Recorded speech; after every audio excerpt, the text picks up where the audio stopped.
Hi to all. இந்த time எப்படிதான் போகுது அப்படின்னு யோசிச்சுட்டே இருந்தபோது தான் ஒரு விஷயம் எனக்கு மைண்ட்ல டக்குன்னு வந்தது.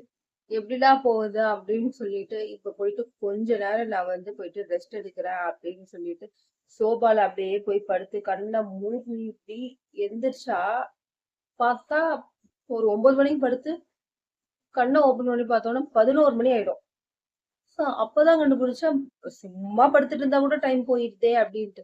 நம்ம படுத்துட்டு இருக்கோன்றதுக்காக டைம் என்ன சுத்தாம அப்படியே டைமிங் மிஷின்ல வர மாதிரி சுத்தாமையா இருக்கும். சோ அத எப்படியாவது கம்மி பண்ணணும்னு நினைச்சாலும் கம்மியா பண்ண முடியல. சும்மா சரி போய் படுப்போம், கொஞ்ச நேரம் ரெஸ்ட் எடுப்போம் அப்படின்னு சொல்லிட்டு ரெஸ்ட் எடுத்தாலே போயிடுதுங்க. அதுலயே 4 மணி நேரம் போயிடுது. இத்தனைக்கும் தூக்கம் கூட வராது.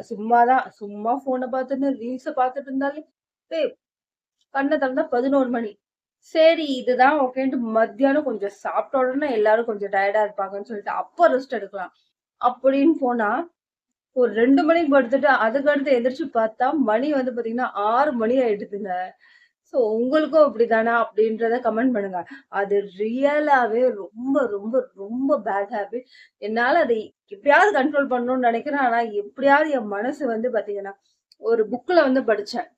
நம்ம ஒரு சில விஷயத்துலலாம் மாறி, இதெல்லாம் பெர்ஃபெக்ட்டா நம்ம பண்ணணும் அப்படின்னு நம்ம நினைக்கும்போது, நம்மளோட மைண்ட் மறுபடியும் பழைய வாழ்க்கைக்கே நம்மள கூட்டிட்டு போகுமாம். ஆனா நம்ம மனச நம்ம கண்ட்ரோல் பண்ணாம, வேற யாருங்க கண்ட்ரோல் பண்ணுவா? சோ இதெல்லாம் உங்ககிட்ட சொல்லாம, வேற யார்ட்டங்க சொல்லப் போறேன்? எனக்கு மட்டும் தான் இப்படியா? இல்ல உங்களுக்கும் இப்படியா? அப்படின்றத கமெண்ட் பண்ணுங்க.